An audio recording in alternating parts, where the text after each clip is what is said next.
Okay, so the important thing to remember when we are trying to solve by graphing is our first step is always to make sure both of our equations are in slope-intercept form.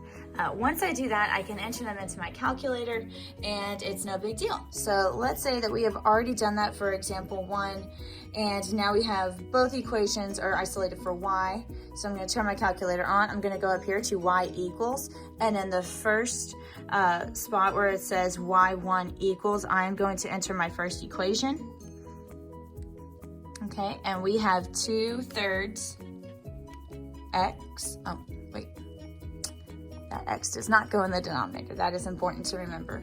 And then plus 2, there's my first equation. Then I'm going to go down and I have negative x minus 1 as my second equation, and then I'm going to go over here to graph. And notice that with the color addition, my first line is going to be blue, my second line is going to be red. That's going to help me know which one's which.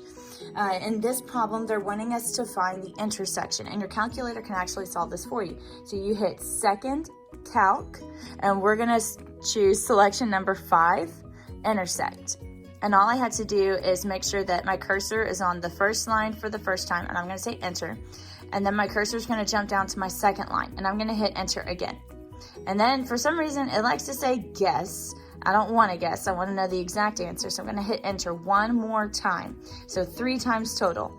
Enter, and then it will tell me my intersection is at x is negative 1.8 and y is 0.8. So in fraction form, x is going to be negative 9/5 and y will be 4/5. So that's it. We found the intersection of our line.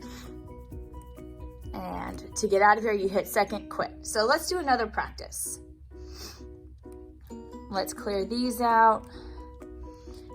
And then let's say example 23.2 in your book. It says solve the system by graphing. Again, they do not already have y by itself. You're going to have to do that. The first equation does not have y by itself, but the second one does.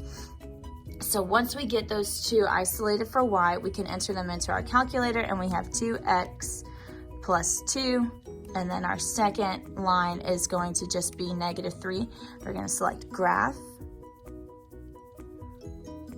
Okay, and then we're going to go to second trace, because the part right above it says calc, and we want number 5, the intersection, and we're going to hit enter 3 times. 1, 2, 3. And there's my intersection. It is at x equals negative 2.5 and y equals negative 3. And that's it. That's how you find the intersection of a line while graphing using your calculator.